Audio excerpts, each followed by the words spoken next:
Po tayo.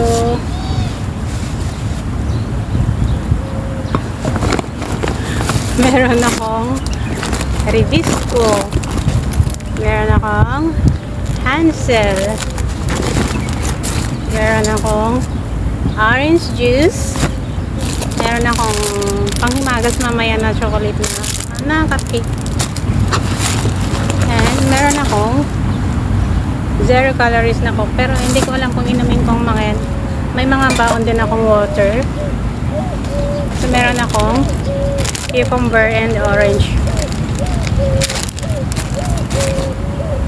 Asan ba yung mga kutsara ko? Ang aking ulam ay langganisa with itlog and adobong sitaw. So, diba? Happy na ako sa kanyang pagkain ko.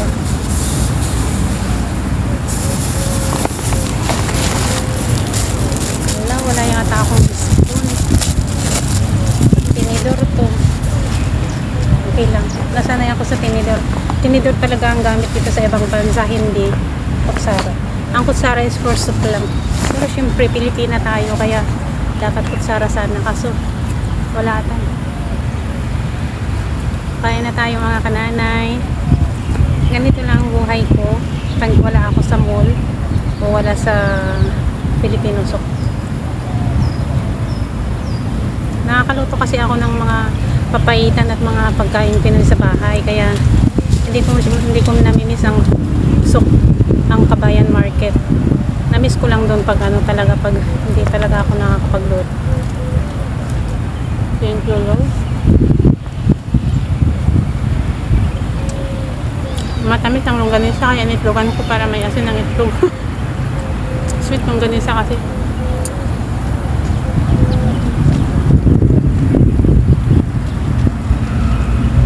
Pinutulog ko kasi hindi naman pwedeng siya mahaba.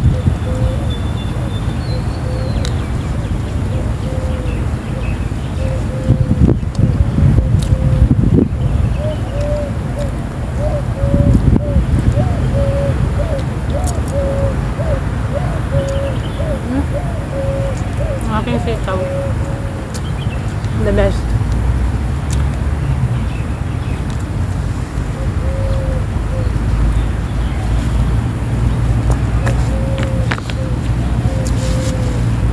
Life and abroad. Garuin mo ha. Nagbabaon ng kita niyo para makatipid.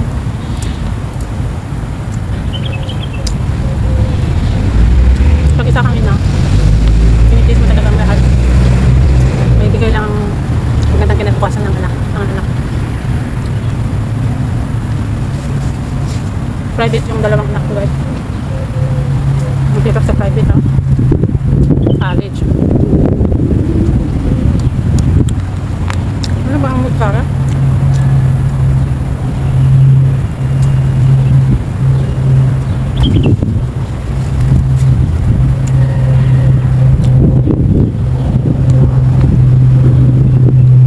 Daan kayo ng daan ng mga aeroplano.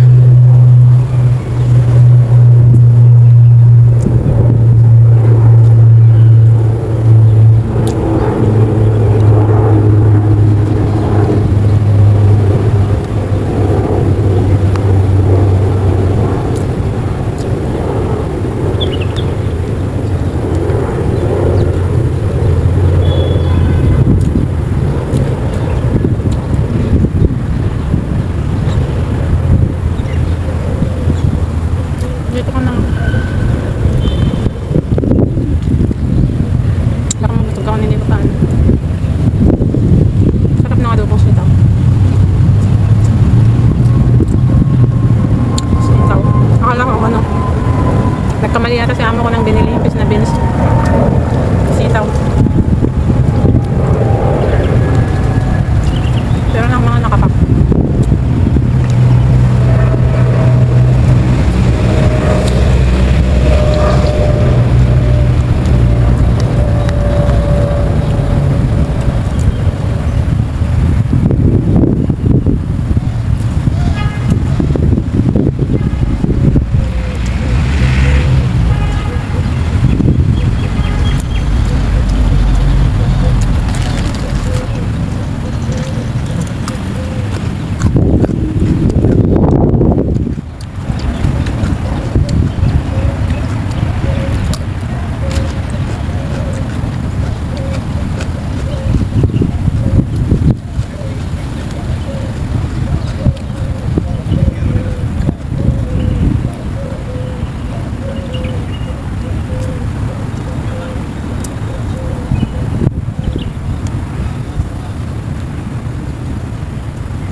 kumain ng baon.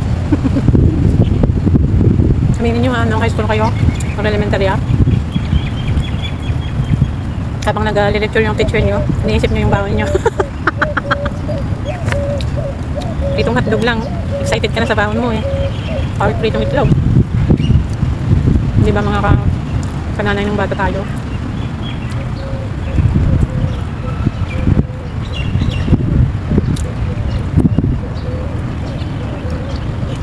Kaya pag nagpapaon ako, pupunta ako sa mga may mga puno ng kahoy, or ibon, ganyan. Para masarap kumain.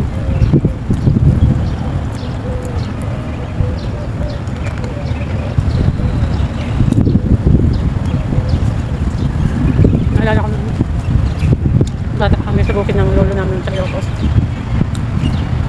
Doon sa pinakataas na kirin niya, duto lang. Sarap ng ulam pag ganun guys noon na. Bigla kaming mga apo niya, nagsasama-sama. Yung manok niya, yung ulam, native na manok. Yan, may munggo, may ampalayat, may yung maliliit na parang mushroom. Hindi ko alam sa Tagalog yung hindi pa yung kuwat. Sarap. Tapos noon guys, yung kapitan ng anihan ng mangga. Ang dami niyang mangga noon eh. Na, hindi ko alam kung sa kanya ba noon o rin in-esprehan. Wala na natin sa panahon ngayon. Ang dami-dami at bata pa kami noon. Buhat-buhat. Sakit sa katawan.